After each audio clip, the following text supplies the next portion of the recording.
وزير له ولا نزير له ولا مشير له ولا معين له وصل على سيد الرسل وخاتم الأنبياء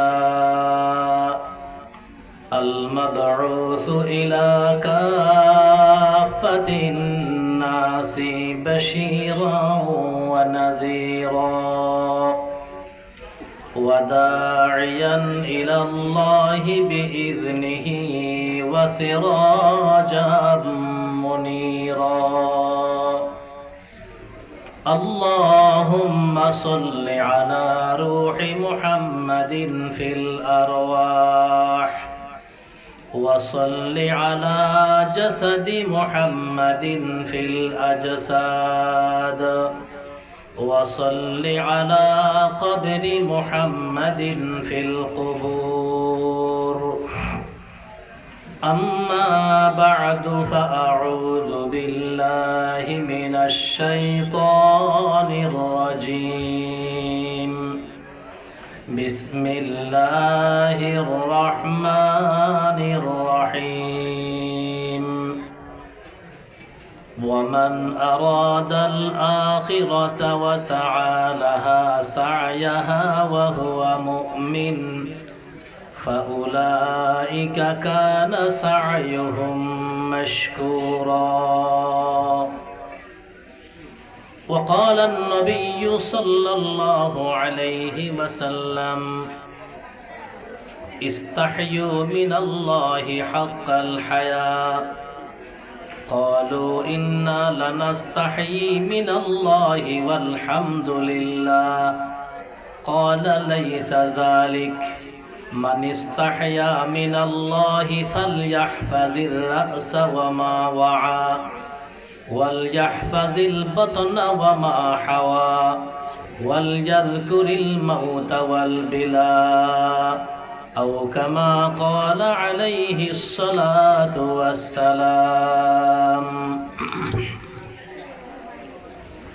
محترم المقام واجب الاحترام حضرات علماء کرام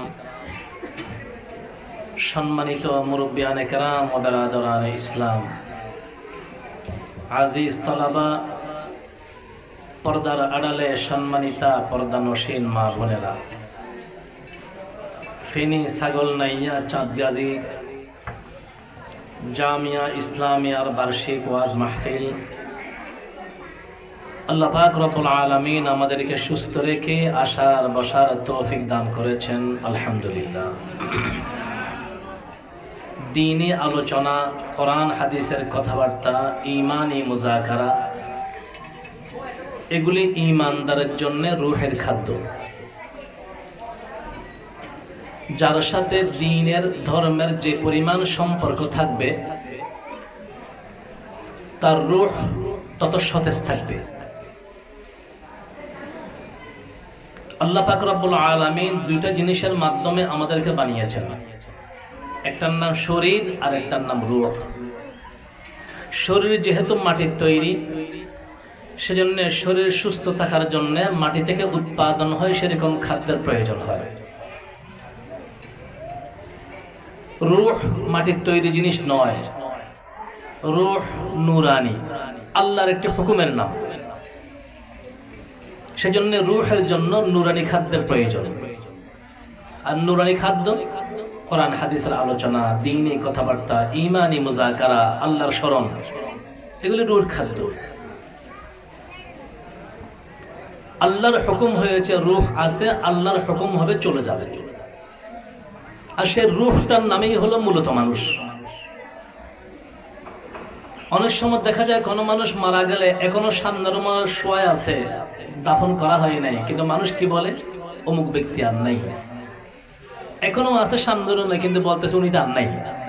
তো নাই বলতেছেন কেন? কারণ যেটার কারণে আমাকে মানুষ বলা হয়েছে সেটাই ভিতর থেকে চলে গিয়েছে। আল্লাহ পাক রব্বুল আলামিন যে ৬টি জিনিস আমাদের ভিতরে দান করেছেন, সেই ৬টির মধ্যে একটা হলো রূহ।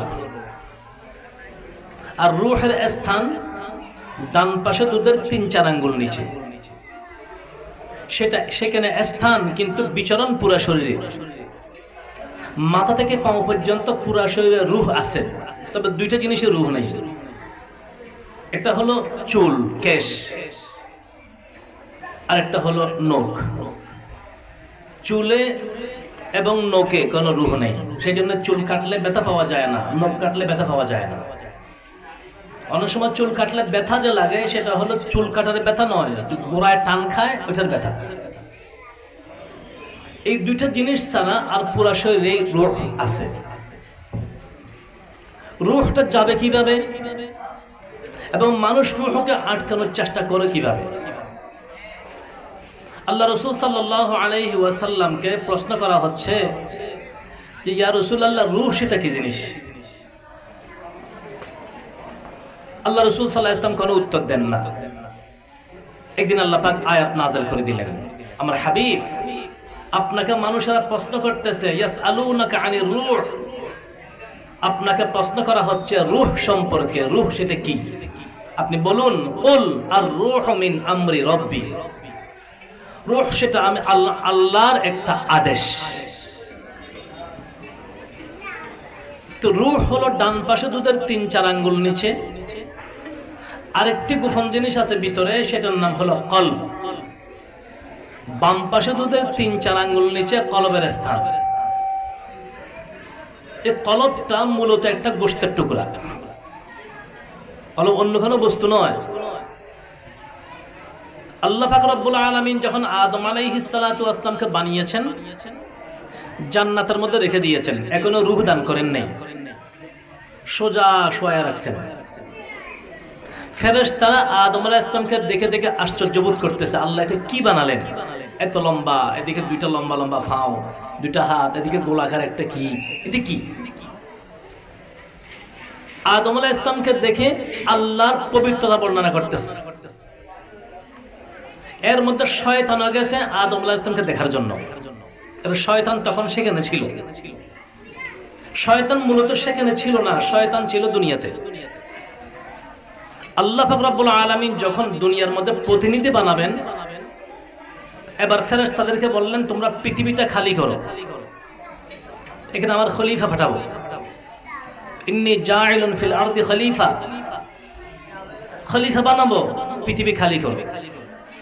ফেরেশতারা এসে পুরা পৃথিবী খালি করলেন, জিন্নাত দিয়ে পুরা পৃথিবী ভরপুর ছিল, সবাইকে সাগরের মধ্যে ফেলে দিয়েছে। সেজন্য জিন্নাতের এখন আসল আস্তানা হলো সাগরের মধ্যখানে, সেখান থেকে সব দিকে তারা ঘোরাফেরা করে।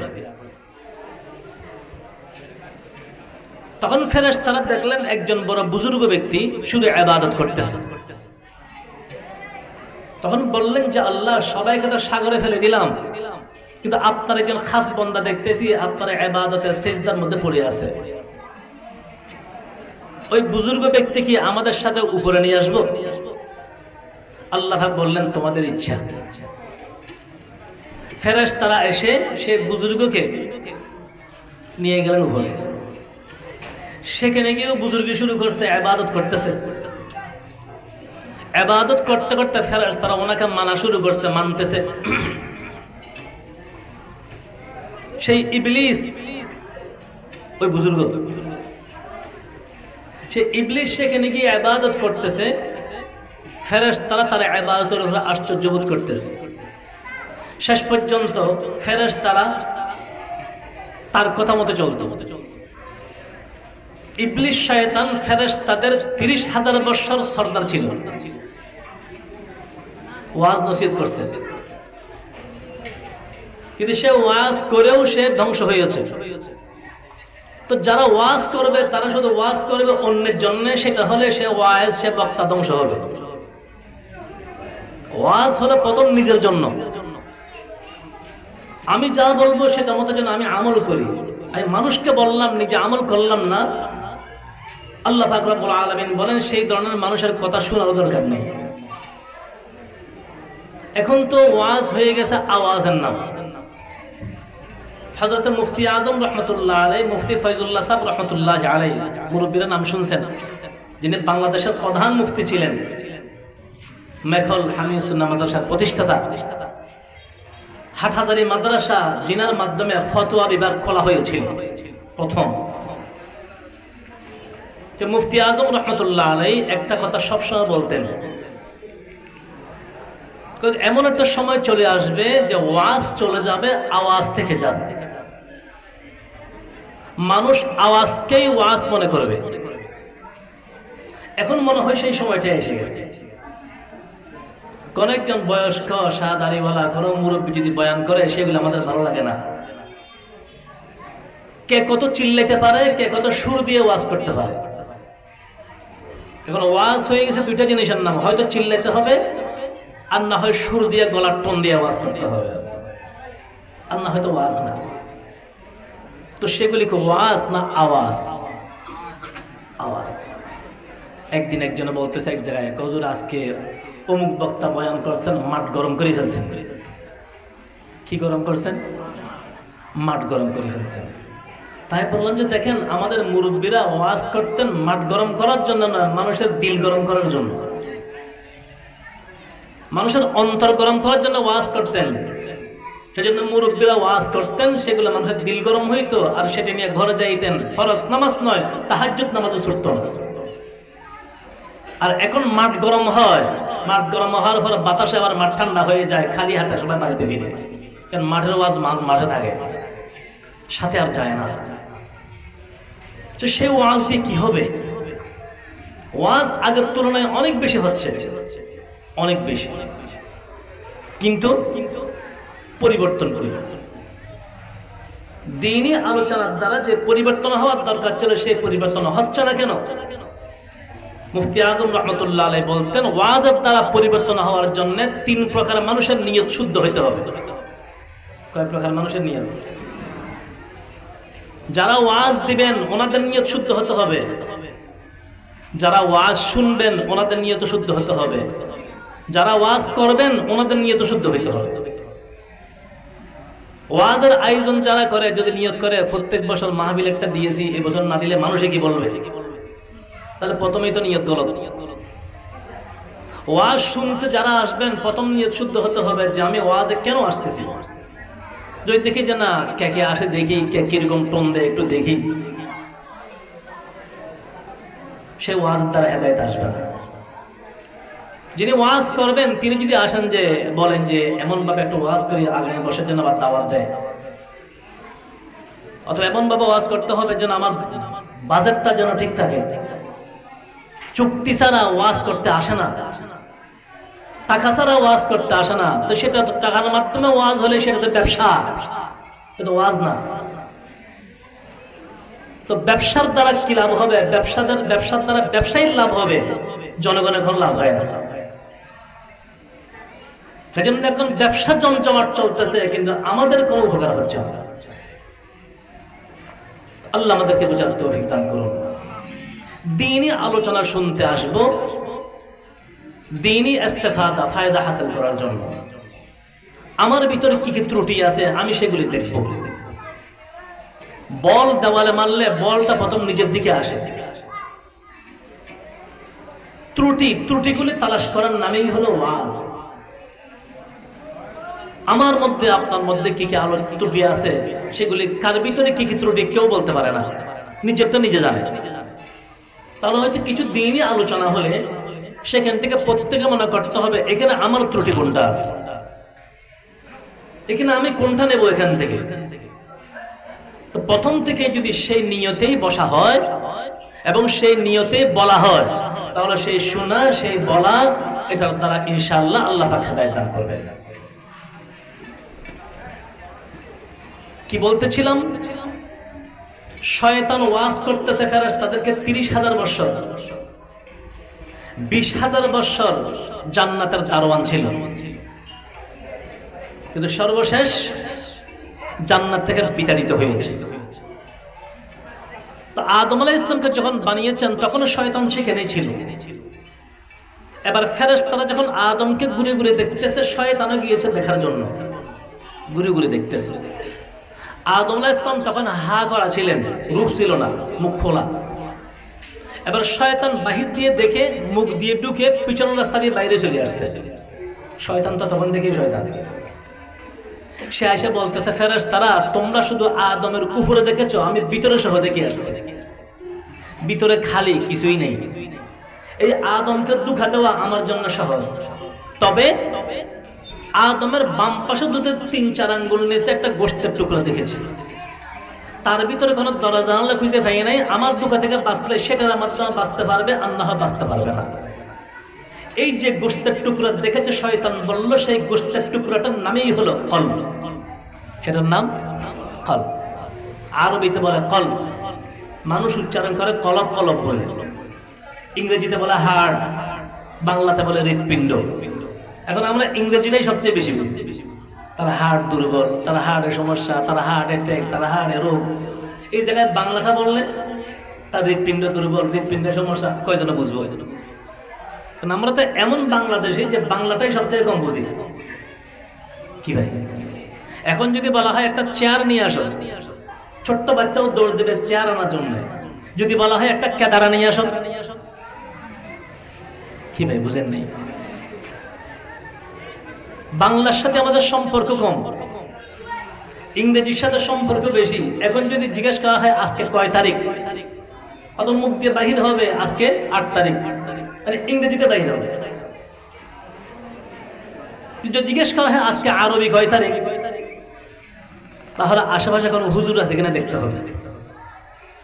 আর যদি জিজ্ঞেস করা হয় বাংলা কয় তারিখ, তাহলে আরো মুশকিল, পাশে কোনো বুড়ো মুরব্বী আছে কিনা দেখতে হবে।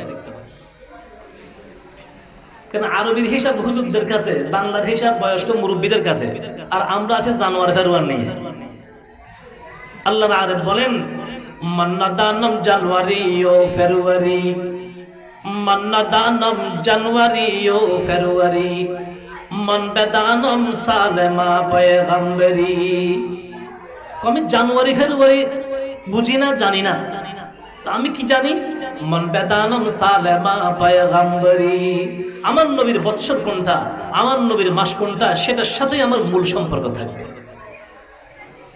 বাংলা তারিখ স্মরণ রাখা যাবে, বাংলাদেশি হিসাবে বাংলা তারিখ স্মরণ রাখবো, মুসলমান হিসাবে আরবি তারিখ স্মরণ রাখবো।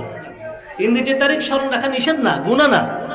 সবকিছু সম্পর্কে ইংরেজির সাথে ইংরেজি তারিখ স্মরণ রাখা যাবে, কিন্তু ইংরেজি বৎসরকে স্বাগতম জানানো যাবে না। বুঝেন নাই? ইংরেজি তারিখ হয়তো স্মরণ রাখবো, কিন্তু ইংরেজি বৎসরকে স্বাগতম জানানো যাবে না। 31st নাইট উদযাপন করা যাবে না। হ্যাপি নিউ ইয়ার বলে ইংরেজি বৎসরকে স্বাগতম জানানো যাবে না। মুসলমানের সন্তান হ্যাপি নিউ ইয়ার বলে ইংরেজি বৎসরকে স্বাগতম জানায়, 31st নাইট উদযাপন করে, কিন্তু মুহররম মাস কখন ঢুকে মুসলমানের সন্তান বলতে পারে না। আরবির সাথে সম্পর্ক রাখতে হবে। কেন? আমরা মুসলমান। আমরা কি মুসলমান? আরবি আমাদের মূল মুসলমান হিসাবে, বাংলাও আমাদের মূল বাংলাদেশি হিসাবে। আমরা কোন দেশি? বাংলাদেশি না বাঙালি? অনেক সময় অনেকে বলে ফেলে আমরা বাঙালি। আমরা বাঙালি হব কোন দুঃখে? বাঙালি কেন হতে যাব? এত রক্তের বিনিময়ে দেশ স্বাধীন করা হয়েছে বাঙালি থাকার জন্য নয়, বাংলাদেশি হওয়ার জন্য। বাঙালি তো আগে থেকে আছে, পূর্ব বাংলা, পশ্চিম বাংলা আগেও ছিল, এখনো আছে। তাহলে বাংলা আমাদের স্লোগান নয়, আমাদের স্লোগান বাংলাদেশ। আমাদের স্লোগান বাংলাদেশ। কারণ বাংলাদেশ শব্দটা অনেক সুন্দর। বাংলাদেশ এটা 3টা শব্দের সমষ্টি। একটা শব্দ ফার্সি, একটা শব্দ আরবি, একটা শব্দ বাংলা। বাংলাদেশ, বাং আল্লাহর দেশ, মূল শব্দ। প্রথম শব্দ ফার্সি বাং। ওলামায়ে কেরাম বা ছাত্ররা জানেন, যারা ফার্সি জানেন, বাং মানে আওয়াজ। ফার্সিতে বাং আওয়াজ, তো বাং আল্লাহর দেশ, আল্লাহর আওয়াজের দেশ, আল্লাহর নামের দেশ, নারায়ে তাকবীরের দেশ। এটা হলো আমাদের দেশের নাম।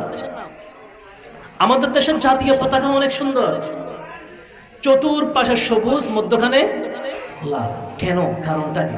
যাক, সেটা অনেক লম্বা আলোচনা আছে, ওটা আমার বিষয় না।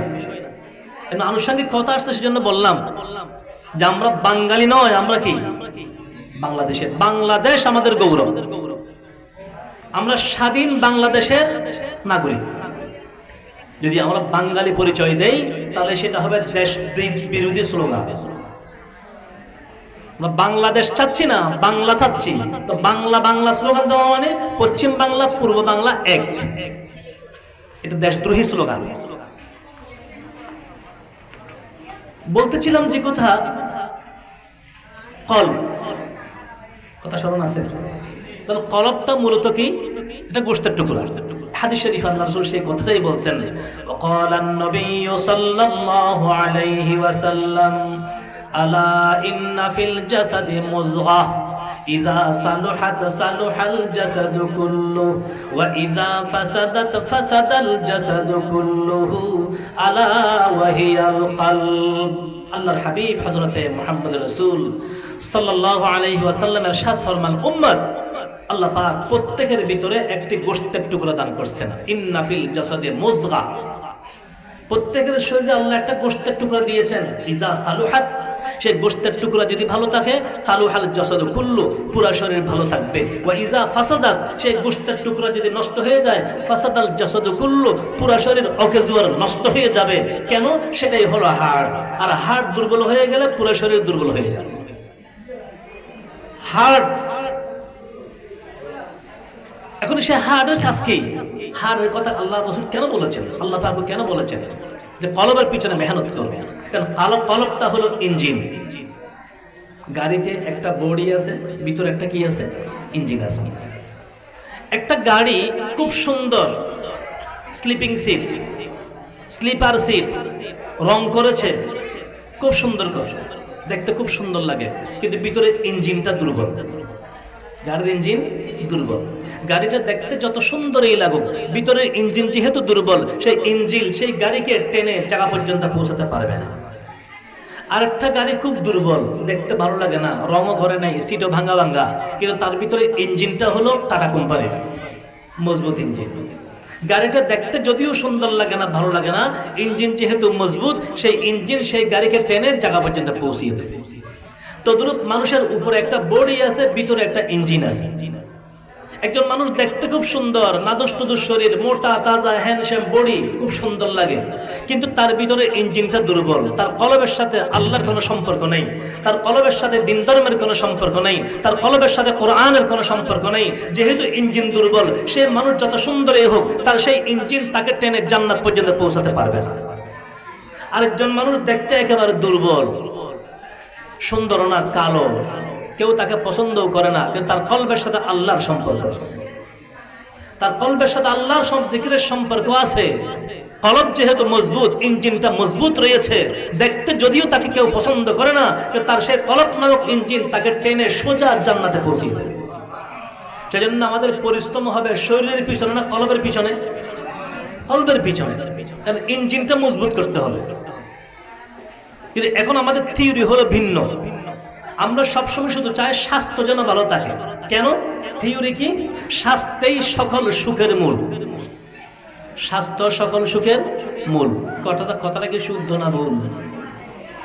অনেক সময় দেখা যায় স্বাস্থ্য সুখের মূল হয় না, স্বাস্থ্য দুঃখের মূল হয়। আমি তো উদাহরণস্বরূপ অনেক জায়গায় বলেছি, কোন জায়গায় ধরেন দুইটা পকেট মার ধরা পড়ছে। কি ধরা পড়ছে? পকেট মার বুঝেননি? পকেট মার বলুন, হকেট মার কি করে? আমার কথা বুঝেননি? এটা আন্নাগাই আমার আঞ্চলিক কথা বলতে পারি না, বুঝতেছেন তো? দুইজন পকেট মার ধরা পড়ছে।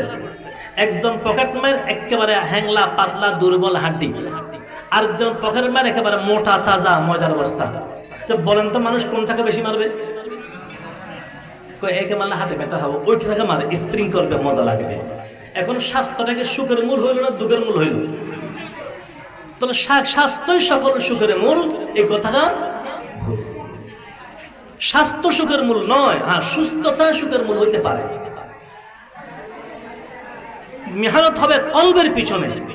নবীজি সাল্লাল্লাহু আলাইহি ওয়াসাল্লাম বলেন, কলবের পিছনে মেহনত কেন করবে? তোমার শরীরে রোগ হয়, তুমি ডাক্তারের কাছে দৌড়ো, কিন্তু কলবের মধ্যে তো রোগ আছে। কলবের চিকিৎসার জন্য কোথায় গিয়েছে? কলবের চিকিৎসার পিছনে আমি ফিকির করেছি কিনা? আমার সবসময় শরীর চর্চা। ডাক্তার বলছে শরীর ঠিক রাখতে হবে, ঠিক থাকার জন্য ব্যায়াম করতে হবে, যেন ফজর আগ থেকে দৌড়ে দৌড়ে শুরু করে ফজরের নামাজটা করে। শুধু ডাক্তারের কথাকে বিশ্বাস করেছে, ডাক্তারের কথা ঠিক রাখার জন্য ব্যায়াম করে ঠিক, ফজর নামাজের আগে উঠে গিয়েছে, কিন্তু আল্লাহর কথা ঠিক রাখার জন্য নামাজটা পড়ে না। কেন? সে স্বাস্থ্যকেই আসল মনে করেছে। আসল তো স্বাস্থ্য নয়, আসল হলো ভিতরের ফল। নবীজি সাল্লাল্লাহু আলাইহি ওয়াসাল্লাম বলেন, তোমার শরীরে যেরকম রোগ হয় কলবের মধ্যেও সেরকম রোগ হয়। আল্লাহর নবীর হাদিস, وقال النبي صلى الله عليه وسلم إن هذه القلوب تصدأ كما يصدأ الحديد إذا أصابه الماء قيل يا رسول الله وما جلاؤها قال كثرة ذكر الموت وتلاوة القرآن। আল্লাহর হাবিব সাল্লাল্লাহু আলাইহি ওয়াসাল্লাম ইরশাদ ফরমান, ইন্না হাযিহিল কুলুবা তাসদাউ, নবীজির শব্দ, ইন্না হাযিহিল কুলুবা তাসদাউ, এই কলবের মধ্যে মরিচা পড়ে, কলবের মধ্যে জং পড়ে যায়। কামা তাসদাউল হাদিদু ইযা আসাবাহুল মা, যেরকম লোহার মধ্যে পানি পড়লে লোহাতে কি পড়ে, কি বলে এখানে, জং পড়ে না মরিচা বলে? জং ধরে। লোহার মধ্যে পানি পড়লে যেরকম লোহার মধ্যে জং ধরে, মানুষের কলবের মধ্যে সেরকম জং ধরে যায়।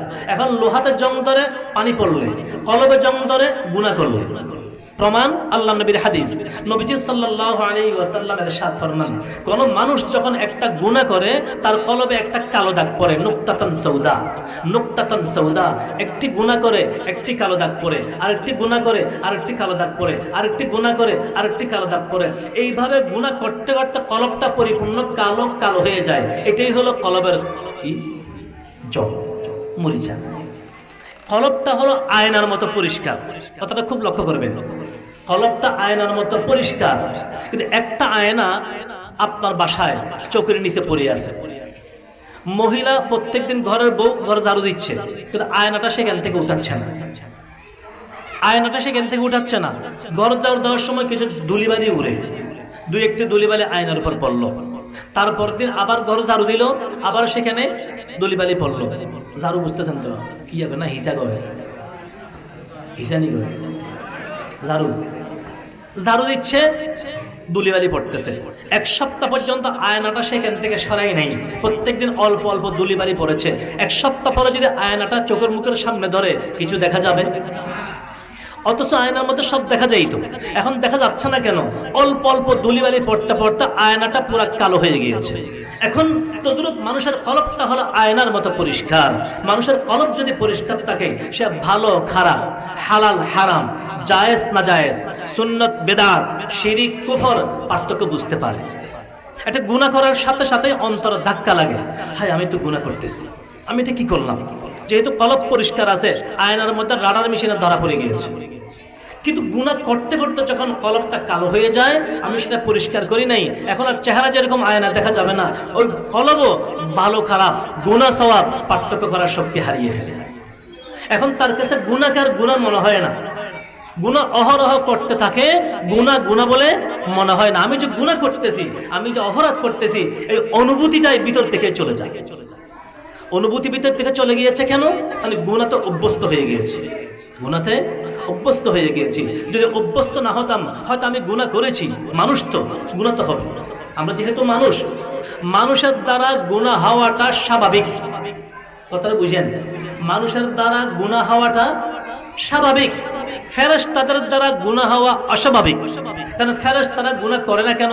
ফেরেশতারা গুনাহ বুঝে না, ফেরেশতারা গুনাহ চিনে না, ফেরেশতাদের মধ্যে গুনাহ করার কোনো যোগ্যতাই নেই, সেজন্য গুনাহ করেন না।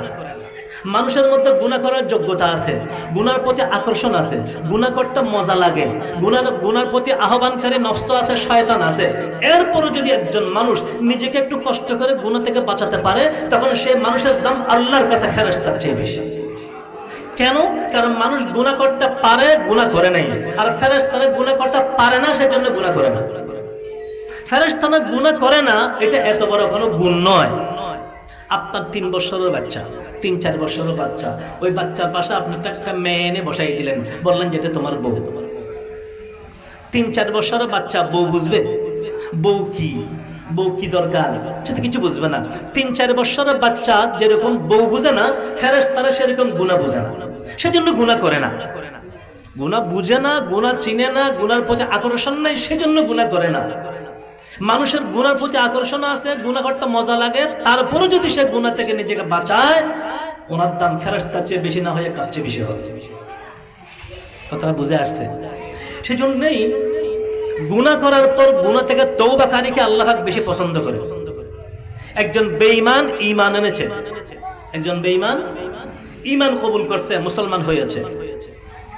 আরেকজন ঈমানদার, সে আগে থেকে ঈমানদার আছে, তবে গুনাহ করত, হঠাৎ করে বুঝে আসছে, তাবলীগে গেছে, দিল পরিবর্তন হয়ে গেছে, গুনাহ ছেড়ে দিয়েছে।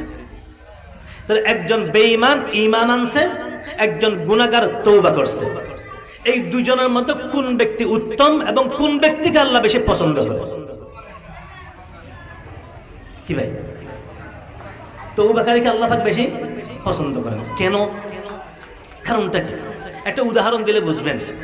আপনার ছেলে আপনার কথা শুনে না, দুষ্টামি করে, বাবার অবাধ্য সন্তান, বাবা যা বলে তার উল্টা চলে।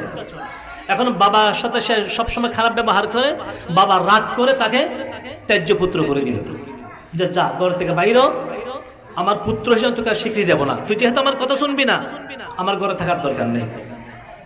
এখন ছেলে হঠাৎ করে তার বুঝে আসছে, হায় আমি কি করতেছি, হয়তো ভুল করতেছি। বাবা আমাকে বাহির করে দিল, আমি যাবো কোথায়? বন্ধু বান্ধব কয়দিন দেখবে, শ্বশুর বাড়ি কয়দিন রাখবে, শেষ পর্যন্ত ঘুরে গেলে বাবার ঘরেই আসতে হবে। তার বুঝে আসছে আমি অপরাধ করেছি। হঠাৎ করে পিছন থেকে এসে বাবার পাও জড়াইয়া ধরল, যে বাবা আমি ভুল করেছি, মাফ করে দাও। এবার বাবার দিলটা নরম হয়ে গেল। মা বাবার দিল তার কঠোর হয় না। একটা ছেলে ভুল বুঝতে পারলে বাবার অন্তরে সে আগের মতো জায়গা করে নেয়। এবার বাবা ছেলে একসাথে থাকতেছে, এবার বাবা চিন্তা করতেছে, আমার ছেলে যখন ঘরে ফিরে আসছে, কথাবার্তা শুনতেছে, এবার তার জন্য একটা মেয়ে দেখি, তাকে একটা বিয়ে করাই দিই। এখন তার জন্য বউ তালাশ করতেছে। কি তালাশ করতেছে? বউ তালাশ করতেছে না মেয়ে তালাশ করতেছে? বউ তালাশ করলে হবে না, কার বউ খেয়ে দেবে? কারো বউ তো খেয়ে দেবে না। বউ তালাশ করলে কোনোদিন পাওয়া যায় না, মেয়ে তালাশ করলে পাওয়া যাবে বউ হিসেবে আনার জন্য। এখন মেয়ে একটা খোঁজ পাইল, ওই মেয়েকে নিজের ছেলেকে বিবাহ করালো। এবার দেখেন, আপনার ছেলের শ্বশুর আপনার কি বিয়াই, ছেলের সাথে মায়া মোহাব্বত আছে। এখন যখন উনি বিয়াই হয়েছে, বিয়ের সাথে একটা মায়া মোহাব্বত আছে না?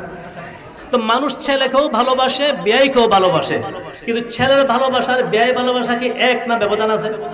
ব্যবধান আছে। বিয়াই আগের থেকে কোনো সম্পর্ক ছিল না, ওনার মেয়ে নিজের ছেলের জন্য আছে, নতুন মাত্র সম্পর্ক হয়েছে, নতুন বিয়াইলা হলো, সম্পর্ক হলো, একটু মায়া মোহাব্বত জমলো। আর ছেলে তো আগে থেকেই আমার ছেলে আছে, রক্তের সম্পর্ক আছে। তো কিছুদিন কথা শুনে অনেক দূরে সরে গিয়েছিল, এখন যখন ক্ষমা চেয়ে পায়ে পড়েছে, আগের ভালোবাসা আগের জায়গায় চলে আসছে। তো দূর বলতেছেন একজন বেঈমান ঈমান আনে নাই, আল্লাহর সাথে সম্পর্ক রাখে নাই, প্রথম ঈমান আনছে, আল্লাহর সাথে সম্পর্ক হয়েছে, এই প্রথম সম্পর্ক হলো। আর ঈমানদারের তো আল্লাহর সাথে আগের থেকে সম্পর্ক আছে, গুনাহ করার কারণে একটু দূরে সরে গিয়েছিল, এখন যখন সে তওবা করেছে, সে আগের জায়গায় ফিরে আসছে। কিন্তু মেয়ে মাইকের কোনো আওয়াজ নাই কেন? চিল্লাতে হচ্ছে কেন? কথাটা কি বুঝে আসছে? আল্লাহ রাসূল সাল্লাল্লাহু আলাইহি ওয়াসাল্লাম বলেন, কুল্লু বনি আদম খাত্তাউন ওয়া খায়রুল খাত্তাইন আত-তাওয়াবুন। নবীজি সাল্লাল্লাহু আলাইহি ওয়াসাল্লাম বলেন, প্রত্যেকটা মানব জাতি গুনাহ করার যোগ্যতা আল্লাহ পাক তার ভিতরে দিয়েছেন। ওয়া খায়রুল খাত্তাইন, আর যারা গুনাহ করে ফেলে তার মধ্যে সর্বোত্তম ব্যক্তিকে আত-তাওয়াবুন, যে কি করে? তওবা করে। তওবা মানে তওবা কাকে বলে? তওবা আস্তাগফিরুল্লাহ, এটা পড়া। অনেক সময় দেখা যায় মসজিদ থেকে বাহির হলাম, হাতে তাসবিহ আছে, সুবহানাল্লাহ সুবহানাল্লাহ সুবহানাল্লাহ সুবহানাল্লাহ চলতেছে, রাস্তা দিয়ে যাওয়ার সময় দেখা যায় দোকানে টেলিভিশন চলতেছে, টিভির দিকেও তাকাই আছে, সুবহানাল্লাহ সুবহানাল্লাহ চলতেছে। কি ভাই, ফজরের নামাজ পড়ে বাহির হলো, রাস্তা দিয়ে হাঁটতেছে, একজনে ক্ষেত করছে, শিমের গাছ রুখছে। এখন দেখা গেল ওনার একটা আছে, আর আরো অনেকের আছে, এখান থেকে কিছু ছিল, ওখান থেকে কিছু ছিল, সুবহানাল্লাহ বলে বলে চলে আসতেছে। কি ভাই, এ তওবা না তওবা? তওবা বুঝেননি? বিয়ে গেছে বিয়ে বাড়িতে,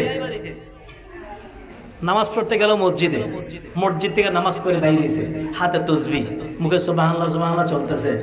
বিআই ঘরে ঢুকলো, আমার বিআইন সাহেবা কোথায়?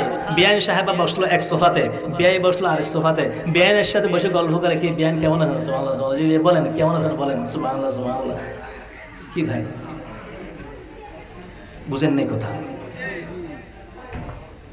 তওবা বারল্লাহ সাবাহ বারকাফ দিল পুরাদ জওকে গুনা, তওবা বারল্লাহ সাবাহ বারকাফ দিল পুরাদ জওকে গুনা, মাসিয়াত রা খন্দামি আয়াত জ ইস্তিগফার মা। মুখে তওবা তওবা চলতেছে, হাতে তাসবিহ চলতেছে, অন্তর গুনাহ দিয়ে ভরপুর। দেখা যায় কার জায়গাটা কেমনে দখল করা যায়। কালকে বিলে যখন যাব, আইল সুজা করার নামে একটু করে আইল ঠেলবে। খালে বিলে গেছে মাছ ধরার জন্য, মাছ পায় নাই, আসার সময় আরেকজন পুকুরে মাছ চাষ করছে, সেখানে একটা খোপ মারি দিল। তারা বলে যে এই বেটা ঘেরে, কয় না রে বাবা একটু জাল দিতেছি। কি দিতেছে? জাল দিতেছি। একটা মাছ পাইলে সেটা বগলের নিচে নিয়ে ঘরে। দিল পুরা জওকে গুনা, তওবা চলতেছে, আস্তাগফিরুল্লাহ চলতেছে, নামাজ চলতেছে, তাসবিহ চলতেছে, কিন্তু অন্তর গুনাহ করার আগ্রহ দিয়ে ভরপুর। সুযোগ পাইলেই গুনাহ করি। মাসিয়াতরা খন্দামি আয়াত জ ইস্তিগফার মা। তো এই ধরনের তওবা ইস্তেগফার যারা করে, তাদের সেই তওবা ইস্তেগফারের উপর গুনায় হাসে। কে হাসে? গুনায় হাসে। গুনাহ বলতেছে আমার থেকে নাকি তওবা করতেছে। এগুলা কি তওবা? তওবা কাকে বলা হয়? তওবা কখন করতে হয়? হাদিস শরীফে আছে হুজুর আকরাম সাল্লাল্লাহু আলাইহি ওয়াসাল্লাম দৈনিক 70 বার তওবা করতেন। আর এক হাদিস শরীফে আছে আল্লাহ রাসূল সাল্লাল্লাহু আলাইহি ওয়াসাল্লাম দৈনিক 100 বার তওবা করতেন। আমাদের নবীজির আউয়াল আখির কোনো গুনাহ আছে? কোনো গুনাহ নাই। কেন তওবা করতেন? আমাদেরকে শেখানোর জন্য, উম্মতকে শিক্ষা দেওয়ার জন্য। এখন নবীজির কোনো গুনাহ না থাকা সত্ত্বেও যদি 100 বার তওবা করে, আমরা যে 24 ঘন্টা গুনাহ করি, আমাদের তওবা কিরকম করা দরকার? কিরকম তওবা করা দরকার? কি তওবার সে মনোমানসিকতাই তো আমার মধ্যে নেই। তওবা করার তো কোনো আগ্রহই নাই। গুনাতে লিপ্ত আছি, লিপ্তই রয়ে গেছি। অনেক সময় গুনাহ কইরা অনুতপ্ত হওয়া দূরের কথা, গুনাহ করার পরে আরো সেটা উল্লাস করি।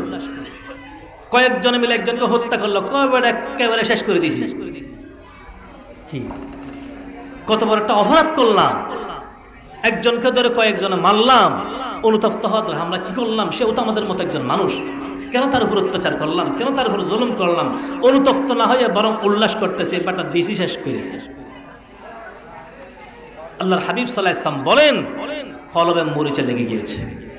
কলবে কি আসছে?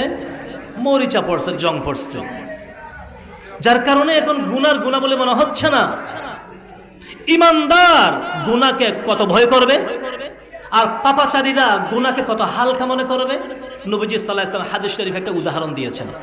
আল্লাহ রাসূল সাল্লাল্লাহু আলাইহি ওয়াসাল্লাম বলেন, একটি পাহাড়ের উপর একটি পাথর পাহাড় থেকে ছিটে গিয়েছে, শুধু একটু করে পাহাড়ের সাথে লেগে আছে। বুঝতেছেন? একটা পাথর পাহাড়ের উপরে, পাহাড় থেকে ছুটে গিয়েছে, একটু করে লেগে আছে। যে কোনো মুহূর্তে পাথরটা পড়তে পারে। সে পাথরের নিচে হঠাৎ করে একজন মানুষ গিয়ে বসলো, যে কোনো কারণে বসতে হলো। এখন সে বাধ্য হয়ে সেখানে বসতে হচ্ছে, কিন্তু সে বারবার তাকাইতেছে কোন দিকে? না জানি মাথার উপর পড়তেছে কিনা, না জানি মাথার উপর পড়তেছে কিনা। এই পাথরের নিচে যে মানুষ বসা থাকবে, তার অন্তরে সেই ভয় যেরকম থাকে যে কখন ছিঁড়ে পড়ে, একজন গুনাহগার গুনাহকে ঠিক সেই পরিমাণ ভয় করবে। হযরতে আমর ইবনে আস রাদিয়াল্লাহু তাআলা আনহু যখন অসুস্থ হয়ে গেলেন, ওনার ছেলে আব্দুল্লাহ ইবনে আমর ইবনে আস রাদিয়াল্লাহু তাআলা আনহু জিজ্ঞেস করতেছেন, বাবা আপনার কেমন লাগতেছে? কেমন লাগতেছে? আমর ইবনে আস রাদিয়াল্লাহু আনহু বলতেছেন, বাবা রে, আমার তো এত ভয় লাগতেছে যে কোনো গুনাহ আমি করলাম কিনা। আমার মনে হচ্ছে যেন আমার সিনার উপর সারা দুনিয়ার সমস্ত পাহাড়গুলি চেপে দেওয়া হয়েছে। সারা দুনিয়ার সমস্ত পাহাড় আমার সিনার উপর চাপাইয়া দেওয়া হয়েছে। আমার সেরকম মনে হচ্ছে, যদি একটা পাহাড় কাহারো সিনার উপর উঠাই দেওয়া হয়, সে কি বাঁচবে? উনি এই কথা বুঝাতে চেয়েছেন, একটা পাহাড় একজন মানুষকে হত্যা করার জন্য, ধ্বংস করার জন্য যেরকম যথেষ্ট, একটা গুনাহই একজন মানুষের জীবন ধ্বংস করার জন্য যথেষ্ট। আর পাপাচারী ব্যক্তিরা যারা গুনাহ করতে করতে কলব কালো হয়ে গিয়েছে, গুনাহকে আর গুনার মতো মনে হয় না, তারা গুনাহকে কত হালকা মনে করে। আল্লাহ রাসূল সাল্লাল্লাহু আলাইহি ওয়াসাল্লাম উদাহরণ দিচ্ছেন, একজন মানুষ বসে আছে, একটা মাছি আসছে, মাছি বুঝেন তো, মশা মাছি। মাছি আসলো, উড়ে উড়ে নাকের গায়ে বসলো, তো আমরা কি করি, মাছিটা সরাইয়ে দিই, আবার বসলো, আবার সরাইয়ে দেয়, আবার বসলো, আবার সরাইয়ে দেয়। এইটাকে হালকা জিনিস, নাকের ধর মাছি বসতেছে, সরাইয়ে দিচ্ছি। গুনাহগাররা গুনাহকে এত হালকা মনে করে, আরে কি হইছে, গুনাহ করছি, কি হইছে, সরাই দিছে, গেছে, এত হালকা মনে করে। তো ধরুন এখন আমরা যদি আমাদের দিকে তাকাই, আপনাদেরকে বলছি না, আমি আমাকে বলতেছি, যদি আমি আমার দিকে তাকাই, তাহলে আমি প্রশ্ন করে দেখি, আমি গুনাহকে কিরকম মনে করি। ওই পাহাড়ের নিচে বসা ব্যক্তির মতো মনে করি, নাকি নাকের আগা থেকে মাছি সরানোর মতো মনে করি। নবীজি সাল্লাল্লাহু আলাইহি ওয়াসাল্লাম বলেন, তোমার অবস্থা যদি সেরকম হয়ে যায়, তোমার অবস্থায় পর্যায়ে যদি পৌঁছে যায়, গুনাহ মনে হচ্ছে না, অহরহ গুনাহ করতেই থাকো, কলব যখন মরিচে লেগে গিয়েছে, এখন তুমি করবে কি? সাহাবায়ে কেরাম বলতেছেন, ইয়া রাসূলুল্লাহ, করব কি? ওমা জিলা ওহা, লোহা পরিষ্কার করার জন্য রেত রয়েছে, রেত দিয়ে শিরিষ কাগজ দিয়ে ঘষা দিলে লোহা পরিষ্কার হয়। ইয়া রাসূলুল্লাহ, কলবের ভিতরে তো রেত মারা যাবে না, কলবের ভিতরে শিরিষ কাগজ মারা যাবে না, এই কলব পরিষ্কার কি দিয়ে করো? নবীজি সাল্লাল্লাহু আলাইহি ওয়াসাল্লামের সাথ ফরমান, দুইটা কাজ করো। কয়টা কাজ? কাসরাতু যিকরিল মাউতি ওয়া তিলাওয়াতিল কুরআন। আল্লাহর হাবিব সাল্লাল্লাহু আলাইহি ওয়াসাল্লাম বলেন, তোমার কলব যদি পরিষ্কার করতে চাও, এক নম্বর কাজ করবে, মৃত্যুর কথা বেশি করে স্মরণ করো। কিসের কথা? মৃত্যুর কথা। কেন? একজন মানুষ যদি মৃত্যুকে স্মরণ করে, মৃত্যুকে স্মরণ করা মানে হাতে একটা তসবিহ নিয়ে মত মত মত মত মত মত জিকির করা, সেরকম সারা জীবন করলেও হবে না। বরং আমি আসছি একা, যাবো একা। আমি এখন ধরেন বিছনায় শুয়ে আছি, মনে মনে কল্পনা করা, আমি এখন বিছনায় শোয়া, আমি রাত্রে বিছনায় শুয়ে আছি, আমার পাশে হয়তো স্ত্রী শোয়া আছে, এক পাশে হয়তো আমার ছেলে শোয়া আছে, আমি ঘুমের জন্য প্রস্তুতি নিচ্ছি, হয়তো আজরাইল আমার কাছে আসার জন্য প্রস্তুতি নিচ্ছি। যদি আজকের রাতটা আমার জীবনের শেষ রাত হয়, মধ্যখান থেকে আজরাইল জানটা নিয়ে যাবে, পাশে শোয়া স্ত্রী বলতে পারবে না, পাশে শোয়া বাচ্চাও তো বলতে পারবে না, কে বাঁচাবে আমাকে? একজন মানুষের মৃত্যুর সময় যখন ঘনিয়ে আসে, তখন দুনিয়ার সমস্ত ডাক্তার, প্রফেসর, আত্মীয় স্বজন সবাই যদি পাশে থাকে, তারপরে শুধু ফেল করে তাকিয়ে থাকবে, কিছুই করতে পারবে না। ডাক্তার চেষ্টা করে দেখেছেন, ডাক্তার যখন দেখলো চোখ তীর হয়ে গিয়েছে, নাকের আগা বাঁকা হয়ে গিয়েছে, কানের লতি বাঁকা হয়ে গিয়েছে, ডাক্তার বলে পানি দেওয়ার হলে দিয়ে ফেলেন, সময় আর নাই, আস্তে ডাক্তার সরে যান। কেন? বুঝতে পেরেছে এখন আর কাহার কোনো শক্তি নেই। হুজুর আকরাম সাল্লাল্লাহু আলাইহি ওয়াসাল্লামের সাথ ফরমান যে, আমার উম্মত, তুমি মৃত্যুকে ভুলে গিয়েছো, মৃত্যু তোমাকে ভুলে নাই। তুমি কবরকে ভুলে গিয়েছো, কবর তোমাকে ভুলে নাই। প্রত্যেক মানুষের কবর প্রত্যেকদিন মানুষকে ডেকে ডেকে 5টা শব্দ বলে। আল্লাহ নবীর হাদিস, ওয়াকালান নবী সাল্লাল্লাহু আলাইহি ওয়াসাল্লাম, আল কবর ইউনাদি কুল্লা ইয়াউমিন 5 কালিমাত, আনা বাইতুল ওয়াহদাতি ফাহতামিলুনি আনিসা, আনা বাইতুত তুরাবি ফাহতামিলুনি ফিরাশা, আনা বাইতুল হায়াতি ফাহতামিলুনি তিরয়াকা, আনা বাইতুজ যুলমাতি ফাহতামিলুনি সিরাজা, আও কামা ক্বালা আলাইহিস সালাতু ওয়াস সালাম। আল্লাহর হাবিব হযরত মুহাম্মদ রাসূল সাল্লাল্লাহু আলাইহি ওয়াসাল্লামের সাথ ফরমান, ও আমার উম্মতরা, তোমার কবর তোমাকে প্রত্যেকদিন ডাক দিয়ে বলে, আনা বাইতুল ওয়াহদা, ও দুনিয়ার মানুষ, আমি কবর তো একা ঘর, একা বাড়ি, এখানে কোনো বন্ধু নাই, কোনো সাথী নাই, একা ঘরে তুমি কেমনে থাকবে? ফাহতামিলুনি আনিসা, দুনিয়া থেকে আসার সময় একজন বন্ধু সাথে করে নিয়ে আসো। কবর আর ডাক দিয়ে বলে, আনা বাইতুত তুরাব, হে দুনিয়ার মানুষ, আমি কবর তো মাটির ঘর, মাটির বাড়ি, আমার উপরেও মাটি, নিচেও মাটি, চতুর্দিকে মাটি আর মাটি, এই মাটির বিছনায় তুমি কিভাবে থাকবে? ফাহতামিলুনি ফিরাশা, দুনিয়া থেকে আসার সময় একটি বিছনা সাথে করে নিয়ে আসো। কবর আরো ডাক দিয়ে বলে, আনা বাইতুল হাইয়া, ও দুনিয়ার মানুষ, আমি কবর সাপ বিচ্ছুর ঘর, এখানে আসলে সাপে কামড়াবে, এখানে আসলে বিচ্ছু দংশন করবে, এই সাপ বিচ্ছুর এই সাত বিচ্ছুর কষ্ট থেকে যদি বাঁচতে চাও ফাহাতামিলুনি তিরিয়াকা, দুনিয়া থেকে আসার সময় একটি বিষ পাথর সাথে করে নিয়ে আসো। কবর আরো ডাক দিয়ে বলে আনা বাইতুজ জুলমা, হে দুনিয়ার মানুষ, আমি কবর তো অন্ধকার ঘর, অন্ধকার বাড়ি। এই অন্ধকার ঘরে কোনো লাইট নাই, কোনো আলো নাই, কোনো হেজাব নাই, তুমি থাকবে কি হবে? ফাহাতামিলুনি সিরাজা, দুনিয়া থেকে আসার সময় একটি বাতি সাথে করে নিয়ে আসো। কবর বলতেছে বন্ধু নেওয়ার জন্য, কবর বলতেছে বিছনা নেওয়ার জন্য, কবর বলতেছে সাথী নেওয়ার জন্য, কবর বলতেছে বাতি নেওয়ার জন্য। আমার ভাই বন্ধুরে, খবরের বন্ধু কে হবে? খবরের বিছনা কি হবে? খবরের সাথী কে হবে? খবরের বাতি কে হবে? নবীজি সাল্লাল্লাহু আলাইহি ওয়াসাল্লাম অন্য হাদিস শরীফে ارشاد ফরমান وقال النبي صلى الله عليه وسلم اذا وضع الميت في قبره جاء القرآن عند رأسه والصلاة عن يمينه والصيام عن شماله وسائر الحسنات عند رجليه أو كما قال عليه الصلاة والسلام। আল্লাহর হাবিব হযরত মুহাম্মদ রাসূল সাল্লাল্লাহু আলাইহি ওয়াসাল্লাম ارشاد ফরমান উম্মত রে, কোন মানুষ যখন দুনিয়া থেকে মারা যায়, ওনাকে যখন কবরের মধ্যে শোয়াই দেওয়া হয়, চারজন বন্ধু তার সাথে কবরে চলে যায়। কয়জন বন্ধু? এক নম্বর বন্ধু মাথার পাশে চলে আসে, দুই নম্বর বন্ধু ডান পাশে যায়, তিন নম্বর বন্ধু বাম পাশে যায়, চার নম্বর বন্ধু পায়ের দিকে যায়। আযাবের ফেরেশতারা প্রথম যায় মাথার দিকে আযাব দেওয়ার জন্য।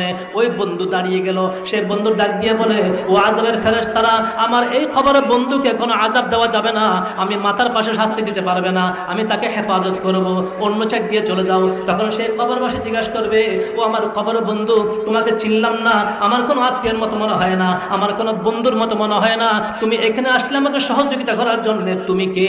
তখন সেই কবরের বন্ধু ডাক দিয়ে বলবে ও আমার কবরের বন্ধু, তুমি আমাকে চিনবে না, আমি তোমার কোনো আত্মীয় স্বজন নয়, আমি তোমার কোনো বন্ধু বান্ধব নয়, তবে দুনিয়া তুমি যে কোরআন শরীফ শিখেছো, কোরআন তিলাওয়াত করেছো, আমি তোমার দুনিয়ার সেই কোরআন তিলাওয়াত, দুনিয়ার মধ্যে আমি কোরআনকে তুমি ছাড়ো নাই, আজকে কবর জগতে আমিও তোমাকে একা ছাড়বো না, যতক্ষণ আল্লাহ তোমাকে জান্নাত দেবেন না এতক্ষণ আমি কোরআন শরীফ তোমার পাহাড়দারি করবো। আমার বাইরে কবর এক নম্বর বন্ধু কোরআন মজিদ। আল্লাহর হাবিব বলেন মান জাআলাল কুরআনা আমামাহু কাদাহু ইলাল জান্নাহ ওয়া মান জাআলাহু ওয়ারাআ যাহরিহি সাকাতাহু ইলান নার। আল্লাহর হাবিব বলেন যে ব্যক্তি কোরআনকে সামনে রেখে চলবে, এই কোরআন তাকে সুপারিশ করে টেনে টেনে জান্নাত পর্যন্ত পৌঁছিয়ে দেবে। ওয়া মান জাআলাহু ওয়ারাআ যাহরিহি, আর যে কোরআনকে সামনে রাখবে না পিছনে রাখবে, সাকাতাহু ইলান নার, এই কোরআন তার বিরুদ্ধে আল্লাহর দরবারে কেস করবে, তাকে দাকিয়ে দাকিয়ে জাহান্নাম পর্যন্ত নিয়ে পৌঁছে দেবে। কোরআনকে সামনে রাখা, সামনে রাখা মানে সামনে নিয়ে বসে থাকা। কোরআন মান জাআলাল কুরআনা আমামা, আল্লাহ রাসূল বলেন যে কোরআনকে সামনে রাখবে। কোরআনকে সামনে রাখার পাঁচটা অর্থ। কোরআনকে সামনে রাখার পাঁচটা অর্থ। এক নম্বর অর্থ হলো যে কোরআন শরীফ শিখবে। দুই নম্বর অর্থ কোরআন শরীফ তিলাওয়াত করবে। তিন নম্বর অর্থ কোরআন শরীফ মতো আমল করবে। চার নম্বর অর্থ নিজের পরিবারকে কোরআন মতো চালানোর চেষ্টা করবে। পাঁচ নম্বর অর্থ নিজের সন্তানদেরকে কোরআন ইসলাম শিখাবে।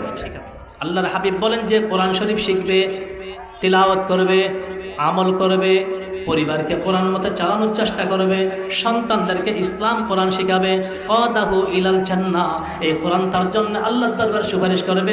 কাদাহু খিঁচ কর লায়েগা, খিঁচ কর লায়েগা, টেনে টেনে তাকে জান্নাত পর্যন্ত পৌঁছিয়ে দেবে। ওমান জাআলাহু ওয়ারাআ যাহরি, আর যে কোরআনকে পিছনে রাখবে, পিছনে রাখার অর্থ পাঁচটি।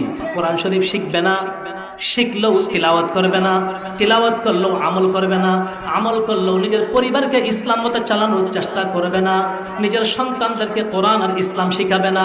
সাকাতাহু ইলান নার, কোরআন শরীফ তাকে দাকিয়ে দাকিয়ে জাহান্নাম পর্যন্ত নিয়ে পৌঁছাবে। আল্লাহর হাবিব বলেন যে উম্মত তুমি কি মনে করেছো কোরআনের ধরা থেকে কি বাঁচতে পারবে? না, কোরআন হয়তো তোমার বন্ধু হবে, না হয় তোমার শত্রু হবে। কোরআন হাসর মাঠে কাউকেও ছাড়বে না, সবার সাথে সাথে থাকবে। হাদিস শরীফে আছে ওয়াকালান নবিয়্যু সাল্লাল্লাহু আলাইহি ওয়াসাল্লাম আল কুরআনু হুজ্জাতুন লাকা আও আলাইকা, আল কুরআনু হুজ্জাতুন লাকা আও আলাইকা, কোরআন হয়তো তোমার পক্ষের সাক্ষী হবে অথবা তোমার বিপক্ষের সাক্ষী হবে। তুমি চিন্তা করে দেখো তোমার কোরআনকে তোমার পক্ষের সাক্ষী বানাইতেছো না বিপক্ষের সাক্ষী বানাইতেছো? কোরআন, কোরআন মজিদ, কোরআনের সাথে সম্পর্ক। আজকে আমাদের সবকিছুর সাথে সম্পর্ক বাড়ছে, কোরআনের সাথে সম্পর্ক কমছে। আগে প্রত্যেক মুসলমান বাড়ির ঘর থেকে কোরআন তিলাওয়াতের আওয়াজ শোনা যাইত, সকালবেলা বুড়া বুড়া মুরব্বীরা নামাজটা পড়ে গিয়ে একটা মোড়া নিয়ে ঘরের দরজায় বসে চোখে কম দেখতেছে, তারপরে দেখে দেখে কোরআন শরীফ পড়তেছে। এখন সে কোরআন তেলাওয়াত কেমন জানি দেখা যাচ্ছে না। অনেক সময় দেখা যায় কোরআন শরীফ পড়ছে, এখন আস্তে আস্তে ভুলতেছে। অনেক সময় ঘরে সামসিরে কোরআন শরীফ পড়ে থাকে, সে কোরআন তো আমাকে বদদোয়া করতেছে। এক ইমাম সাহেব একদিন এক ঘটনা বললো, আশ্চর্য ঘটনা। হুজুর আজকে একটা ঘটনা হয়েছে। আমি বললাম কি? ছোট্ট একটা বাচ্চা এটা কোরআন শরীফ নিয়ে আসছে আমার কাছে, মসজিদের ইমাম সাহেবের কাছে। এসে বলতেছে, হুজুর এটা আমার আম্মু দিছে, বলছে এটা মসজিদে রাখার জন্য। আমি তাকে জিজ্ঞাসা করলাম, দেখলাম যে কোরআন শরীফটা পুরাতন, তো তাকে জিজ্ঞেস করলাম যে মানুষ তো মসজিদে নতুন কোরআন শরীফ কিনে দেয়, তোমার আম্মু একটা পুরাতন কোরআন শরীফ কেন পাঠাইছে? না আম্মু গতকাল একটা ঘরে টিভি কিনে নিয়ে আসছে, এখন ঘরে টেলিভিশন আনছে, তো সেজন্য কোরআন শরীফটা মসজিদে পাঠাই দিছে। ঘরে কি আনছে, কি পাঠাই দিছে? টিভি আনছে, সেজন্য কোরআন শরীফ পাঠিয়ে দিছে। কোরআন শরীফ হলো রহমতের জিনিস, টিভি হইল লানতের জিনিস। তো লানত ঢুকাইলাম, রহমত বাহির করলাম, শান্তি কোথা থেকে আসবে? গান বাদ্যের দ্বারা কি রহমত হয় না লানত হয়? আল্লাহ রাসূল সাল্লাল্লাহু আলাইহি ওয়াসাল্লাম বলেন, দুইটা কণ্ঠ, এমন দুইটা আওয়াজ, এমন দুইটা কণ্ঠ আছে যে এই দুই কণ্ঠের উপর আল্লাহর পক্ষ থেকে সবসময় লানত আর অভিশাপ হয়। হাদিস শরীফে আছে, وقال النبي صلى الله عليه وسلم صوتان ملعونان في الدنيا والآخرة رنة عند مصيبة ومزمار عند نغمة। আল্লাহর হাবিব বলেন, সৌতানি মালউনান, এমন দুটি কণ্ঠ আছে যেই দুইটা কণ্ঠের উপর আল্লাহর পক্ষ থেকে সবসময় লানত হয়, অভিশাপ হয়। ফিদ দুনিয়া ওয়াল আখিরা, দুনিয়ার মধ্যে লানত, পরকালও লানত। দুনিয়ার মধ্যে অভিশাপ, পরকালও অভিশাপ। যেই কণ্ঠের উপর সবসময় আল্লাহর পক্ষ থেকে লানত হয়, সে আওয়াজগুলি কি উৎকৃষ্ট না নিকৃষ্ট?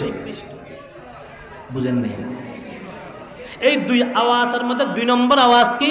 ওয়া মিজমারুন ইনদান নাগমা, গান বাদ্যের সাথে ডোল তবলা বাঁশির আওয়াজ, ডোলার আওয়াজ, বাঁশির আওয়াজ, গানের আওয়াজ। ও যুবক ভাই বন্ধুরা, একটু লক্ষ্য রাখতে হবে। আজকে আমাদের যুব সমাজ তো রাস্তায় দেখা যায় অনেক সময় কানের ভিতরে মেডা ঢুকাইয়া, ইয়ারফোন ঢুকাইয়া রাস্তায় রাস্তায় ঘুরে আর গান শুনে। যুবক যৌবন আমাদের না।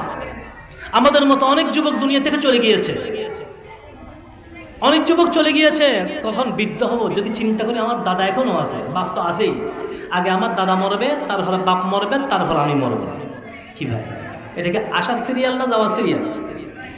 আশার সিরিয়াল ঠিক আছে, যাওয়ার কোনো কি নাই, সিরিয়াল নাই। দেখা যাবে অনেক নাতি দাদার কাঁধের ঘরে করে কবর পর্যন্ত পৌঁছে গিয়েছে, অনেক সন্তান বাবার কাঁধের ঘরে কবরে পৌঁছে গিয়েছে।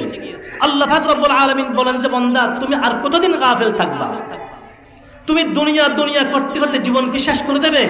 দুনিয়া তো তুমি করে শেষ করতে পারবে না। কই না একটা করে একটা বিল্ডিং করে দেবো সন্তানদেরকে, তারা শান্তি চললো, তাদের কিছু করে দিলেই আমি শেষ। কিন্তু কোনোদিন শেষ হবে? দুনিয়া কি শেষ হয়? আমি তাদেরকে করে দিব মনে করে শেষ করলাম, দেখা যাবে কয়দিনের পরে আবার দরজায় ঘুরে ধরেছে, দরজার পাট একটা ভেঙে গিয়েছে, সন্তানরা আবার করতে হচ্ছে। তাহলে আমার করাটা শেষ করা কোনোদিন হবে না। সেজন্য আল্লাহর আরেফ বলেন যে, তুমি দুনিয়ার পিছনে এত পড়িও না, দুনিয়া আল্লাহ তোমার জন্য যতটুকু বরাদ্দ করেছেন এটা পাবেই। যতটুকু বরাদ্দ ততটুকু পাবো, এর বেশি চেষ্টা করলেও পাবো না। বলে হুজুর কেন? একটু চেষ্টা করলে তো বাড়ে না? বাড়ে তো, বাড়বে না কেন?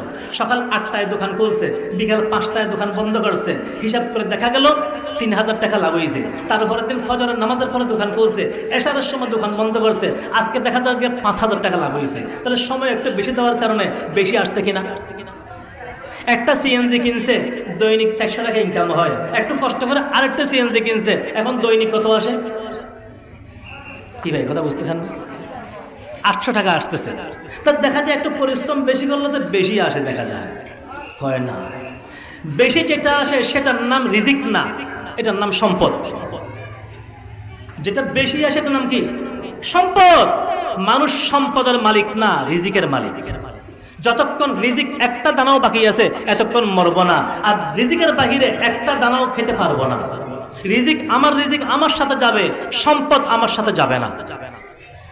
বুঝেন নেই? একটা উদাহরণ বুঝেন।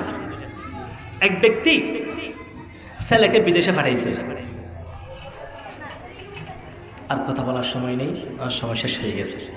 আল্লাহ পাক আমাদেরকে যা কথাবার্তা হয়েছে বুঝার, মানার, আমল করার তৌফিক দান করুন। আল্লাহ এই মাদ্রাসাকে, এই মাহফিলকে কবুল করে নিন।